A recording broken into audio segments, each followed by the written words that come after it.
Liquor స్కామ్లో ఇరుక్కుపోయిన కవితను బయటకు తీసుకురావడం చేతకాక ఆ పార్టీ నేతలు తమపై దాడి చేస్తున్నారని ఎమ్మెల్యే మందుల సామ్యాల్ అన్నారు. సూర్యాపేట జిల్లా తిరుమలగిరి మున్సిపల్ కేంద్రంలో ఈ మేరకు ఏర్పాటు చేసిన మీడియా కార్యక్రమంలో పాల్గొన్న ఆయన మాట్లాడుతూ గతంలో ఈ నియోజకవర్గంలో జరిగిన హత్యలపై బహిరంగ చర్చకు రావాలని తెలిపారు. తమపై బీఆర్ఎస్ కార్యకర్తలు దాడి చేసిన విషయాన్ని డీజీపీకి ఫిర్యాదు చేసినట్లు తెలిపారు.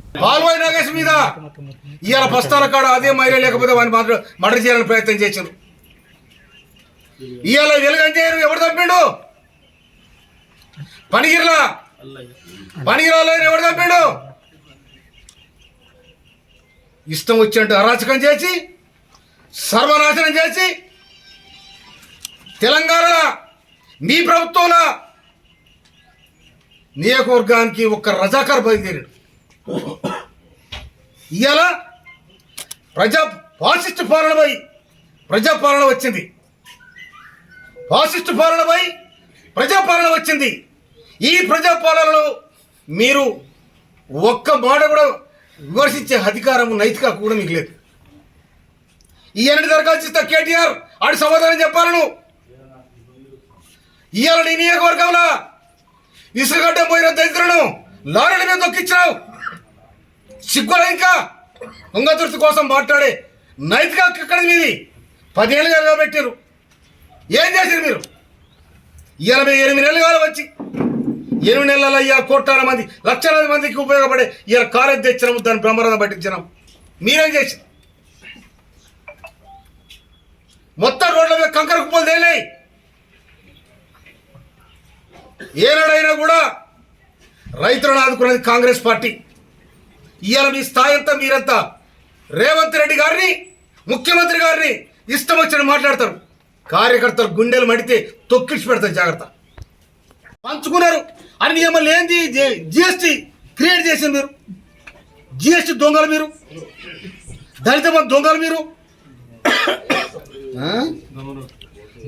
దొంగలు మీరు, సర్వం దొంగల కోపం ఇది. మాది ప్రజాస్వామ్యం, మాది ప్రజాపాలన, ప్రజల కోసం చేసే విధానం మాది. వదిలిపెట్టిపోతే ఇలా మీరు వదిలిపెట్టిపోతే 100 పడకల హాస్పిటల్ ఏడ తుంగతుర్తి దాని వల్ల రివ్యూ చేస్తున్నాం. ఇవాళ మోత్కూరులో ఉన్న 6 పడకల హాస్పిటల్ను 30 పడకల హాస్పిటల్ చేస్తూ ఉన్నాం. ఇవాళ తిరుమలగిరి చేయబోతూ ఉన్నాం.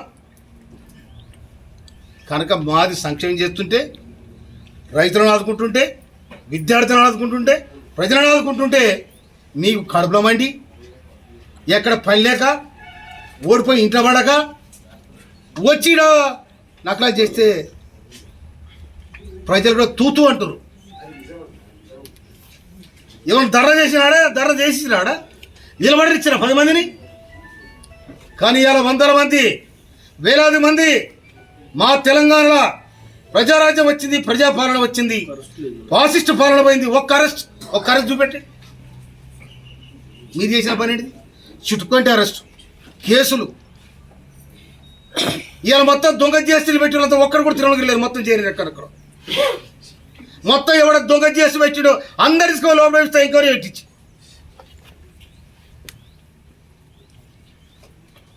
మొత్తం మాలమాదిగలో సొమ్ము మొత్తం దళిత పేరు మీద మాలమాదిగ వల్ల నోటికాడి ఒక్క తినరు. పంచుకొని ఈయనతో పంచుకోడు, వాడితో పంచుకోడు. అక్కడ పోయింది. ఏట్లో పంచుకున్నారు, భూములలో పంచుకున్నారు, కబ్జా చేసుకున్నారు, కాలయంలో అయ్యారు.